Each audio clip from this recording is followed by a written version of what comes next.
Bernard Tobin here at the Ontario Federation of Agriculture annual meeting, and we're talking lobbying today. Going to talk with Gerry Macartney. He's the CEO of the London Chamber of Commerce. How's it going, Gerry? Busy. Lobbying is always busy. And this is not your first media interview of the day. Hey, you're, when we talk about lobbying, a lot of in agriculture, we think federal, we think provincial, we think safety nets, we think carbon tax, but so much of lobbying happens at the municipal level, and it's so important at the municipal level. It's true. That's where the rubber hits the road. And as much as the federal and provincial governments have the sort of overarching authority for a lot of our legislation and policies, it gets enacted at the municipal level to the degree that the municipal politicians have a lot of flexibility or leeway is more and more limited as years go on. But all the more reason you need to lobby them. And let's be clear, lobbying is not a dirty word. We're advocating on behalf of issues, on behalf of our constituents, whether it's the OFA or the Chamber of Commerce or whatever group you're in. They need to hear the information. They need to know what the issues are, how they can help, and what resolutions may be put forward to see that those issues do get resolved. Now, you've been at this 32 years. Do you find that the farm politicians, the OFA, and other organizations spend enough focus at the municipal level? I think it's coming. I don't think they're there yet, and I don't think a lot of us are there yet, never mind the OFA. But if you look at the toolbox that they have for lobbying politicians, it's an impressive document because it does outline what their issues are in a wide variety of issues that all come back to roost at the municipal level. It tells them a bit of background about what that issue is, why they think it's important, why it matters to their members, their constituents, their farmers, and what they, the politicians, can do to actually help them. So it's a perfect document in terms of its layout. How well it's delivered, of course, is the magic, and whether or not they do that well or not, we'll see. But I think they've made great strides in the last number of years getting that policy ducks in a row and making sure they know where and when and how to lobby politicians, particularly at the municipal level. Now, you've just spoke to a group here at the convention, offered some tips on what to do and what not to do. And, when you're going in to meet with municipal politicians, you said, you really, you got to have a strategy, you got to have a message. Yeah, if you're going in there just to make noise or to complain, you're not going to get much response. So you have to be focused. You have to know what your agenda and your mission is. Stick to it. Some politicians are very good at derailing your agenda. They might want to take you in a different direction. You shouldn't allow that to happen. You should stick to your agenda and make sure that works. But there's also a lot of little tips like practice the song sheet. Make sure your delegation or your group are all on the same page. They're all there for the same reason. Some people think they can deviate from that. That usually causes trouble and gets the door closed in your face.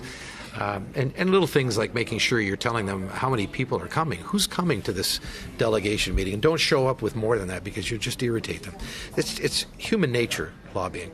You want to get your message across in the most effective way possible, leaving the door open if you're not successful, but trying to make sure that you get a win for both you and the politician. They love to win. We love to win. You got to bring some solutions. It's not just bitching and moaning, right? Correct. Now, if you're there to complain, there's a lot of venues you can do that in, but it doesn't accomplish anything. The other thing I like about coming with solutions is you really give them nowhere to go. By kind of boxing in those solutions and saying, well, I'm sure you'll support this or you'd like to support that, it gives them an opportunity to say yes. If you come in with nothing, there's an opportunity to say no. Yeah. You say being the first in, being early is so important as well. It's more economical, more affordable to do it that way. When an issue is first brought up, you can rest assured there's going to be other organizations besides yourself lining up at the door to get access to those politicians. So the more they hear that noise, that voice from other quarters, the less likely they are to remember yours. So earlier is better. It's also more affordable. To try and mount a huge campaign after the cat's out of the bag, so to speak, takes a lot more time, energy, and money. Whereas if you're first in, you can do it quite affordably. Get the message across, say we're really concerned about this, stay sort of on a principled level, make some recommendations. That's very affordable. To do it after, when everybody else has already been there, it gets very expensive. Being brief, you're a big fan of the executive summary. Yeah, I often say if you've got a 30-page brief, maybe it's the best written paper on earth. If that fell on the floor and you could save one piece of paper, what would it be? I'd want it to be the executive summary, because that's what they can act on.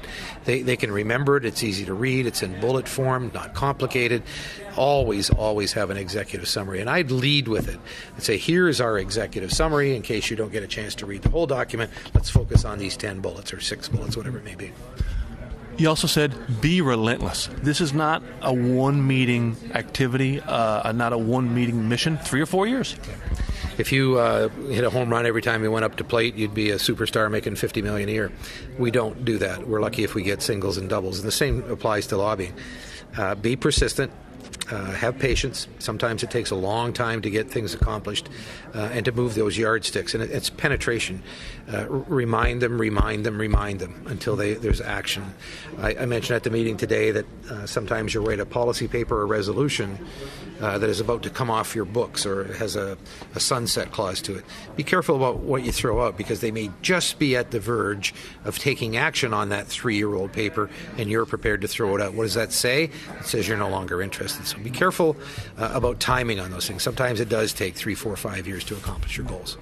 Just final question for you, Gerry. 32 years. How has this business changed? What is the key to getting it done then and now? I think sophistication is, in a word, is what I'd say. I think it's become a lot more of a polished profession, lobbying. I think in the old days it was a lot of rattling of sabers and thumping of chests and making lots of noise. I'm not sure what that accomplished, but today you have to be very well researched, you have to be factual, you have to be transparent. There's all kinds of things that guide us in that direction that we have to follow, and I think they're good things. I think it makes us better lobbyists and it makes politicians better politicians. Thank you very much, sir. Really appreciate it. My pleasure. Thanks.